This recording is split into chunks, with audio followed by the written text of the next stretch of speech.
မင်္ဂလာပါဥတရန်ထမိုင်စာဥပါဒီနေ့ဥ book review လုပ်မယ့်စာအုပ်လေးကဒီကိုချင်းမီရေးထားတဲ့ only one ဆိုတဲ့စာအုပ်လေးဖြစ်ပါတယ်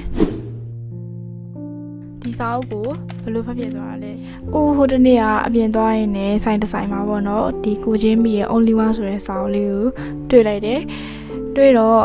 ဖတ်ကြည့်ခြင်းပါတယ်အဲ့ဒါနဲ့တခြားစောင့်စရာကိစ္စလေးလည်းရှိရတဲ့အဆိုင်မှာထိုင်ရင်းနဲ့စာအုပ်ကိုတစ်ခါတည်းတစ်လက်စာနဲ့အကုန်ပြီးအောင်ဖတ်ပလိုက်တယ်ဥကကိုချင်းမီကိုနာမည်ကြားဘူးတယ်ပေါ့နော်ပြစီနီယာတွေတချို့တငယ်ချင်းတွေဆိုခဏခဏ mention လုပ်တာကိုလည်းကြားဘူးတယ်ပြီးလို့ရှိရင်ဖက်နဲ့ပတ်သက်ပြီးနာမည်ကြီးမှန်းလည်းသိတယ် content creator YouTuber ဖြစ်မှန်းလည်းသိတယ်ဒါပေမဲ့ဥကကိုချင်းမီရဲ့ blog တွေကိုတပုံးမှမကြည့်ဘူးပါဘူးသူ blog တွေကိုမကြည့်ဘူးပေမဲ့သူစာအုပ်ကိုမြင်သွားတော့စိတ်ဝင်စားပြီးတော့တထိုင်နဲ့ပဲဖတ်ချလိုက်ပါတယ်ဒီစာအုပ်ထဲမှာဘယ်လိုအကြောင်းအရာတွေပါလဲဆိုလို့ရှိရင်အရင်ဆုံးဒီစာအုပ်ထဲမှာ article က30ကျော်ရှိရပေါ့နော်အခန်း30ကျော်နဲ့ဖွဲ့စည်းထားတယ်အဲ့ဒီကအခု20ကျော်လောက်ကဒီလုံးဝတကယ် quality content လို့ခံစားရတယ်ကျန်တဲ့5-6ခုကြတော့မကောင်းလားဆိုမဟုတ်ဘူးကောင်းတယ်ပေါ့နော်သူကကြတော့ပေါ့ပဖတ်လို့ရတဲ့အမျိုးအစားတွေမှာပါသွားတယ်ပေါ့နော်နည်းနည်း fun ဖြစ်တယ်ပေါ့ဒါပြီးတော့ဒီတချို့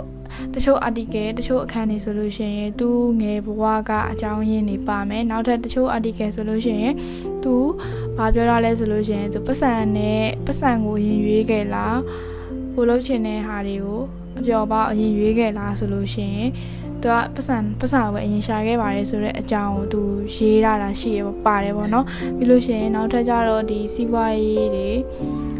နဲ့ပတ်သက်တာသူရဲ့ဒီရလာတဲ့ဝင်ငွေတွေသူဘယ်လိုမျိုး investment လုပ်တဲ့ဟာတွေကိုသူပြောရတယ်သူဘာတွေလုပ်ခဲ့လဲဆိုတာပြောရတယ်ပြီးလို့ရှိရင်သူရဲ့အလုပ်ကနေရလာတဲ့အတွေ့အကြုံတွေသူရဲ့ဆရာတွေကနေသူဘယ်လိုသင်ခဲ့ရတယ်ဘယ်လိုမျိုးဟန်ပဲဖြစ်ခဲ့တယ်ဆိုတာကိုသူကရေးထားခဲ့တယ်ပေါ့နော်ကျန်တဲ့ပပ article တွေကြတော့ဘာလဲဆိုတော့လူငယ်တွေနဲ့အခြေရေးနဲ့ပတ်သက်တဲ့ article တွေတစ်ခုနှစ်ခုပါတယ်ပေါ့နော်ဖတ်လို့ကောင်းပါတယ်။အကြိုက်ဆုံးအခန်းလေးဆိုလို့ရှိရင်ဒီသူ့ရဲ့ဆရာစီကနေပြီးတော့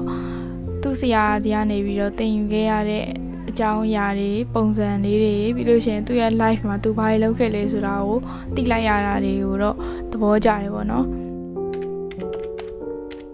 ကိုချင်းမီရဲ့ vlog တွေကိုတခုမှမကြည့်ဘူးတဲ့လူတယောက်အနေနဲ့ခန်းစားချက်ပြောပြရမယ်ဆိုလို့ရှိရင်ဒီစာအုပ်ကိုတကယ်သဘောကျတယ်ဘာလို့လဲဆိုလို့ရှိရင်အရေးသားအနေနဲ့ကြည့်မယ်ဆိုလို့ရှိရင်ဒီတခုသူပြောပြတာတဲ့တခုချင်းစီတိုင်းမှာတကယ်စေတနာတွေပါနေတာကိုမြင်နေရတယ်ပေါ့နော်အဲ့လိုတချောင်းချင်းစီမှာသူပြောပြတာတဲ့ကိစ္စတခုချင်းစီတိုင်းမှာသူ sharing လုပ်ပေးတဲ့ဟာတခုချင်းစီတိုင်းကတကယ်ကိုစေတနာတွေပါနေရယ်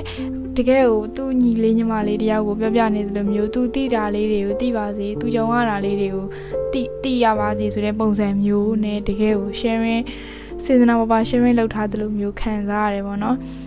ပြီးလို့ရှိရင်သူရေးရတဲ့နေရာမှာငါကတော့ဒီလိုလုပ်နိုင်ပါတယ်လုပ်ခဲ့ပါတယ်ဆိုပြီးတော့ဝင်ကြွားတာမျိုးတစ်ခုမှမပါဘဲနဲ့အရေးအသားကသူ့ရဲ့စိတ်ရင်းပုံစံတိုင်း humble ဖြစ်နေတာကိုမြင်ရတယ်အဲ့တစ်ချက်ကိုတကယ်သဘောကျတယ်ဒီဖတ်လိုက်တဲ့ article တွေထဲမှာလည်းအဲ့လိုတကယ်ကိုဒီသူ့ရဲ့ mindset တွေသူ့ရဲ့ experience တွေကိုတွေ့နေရတာ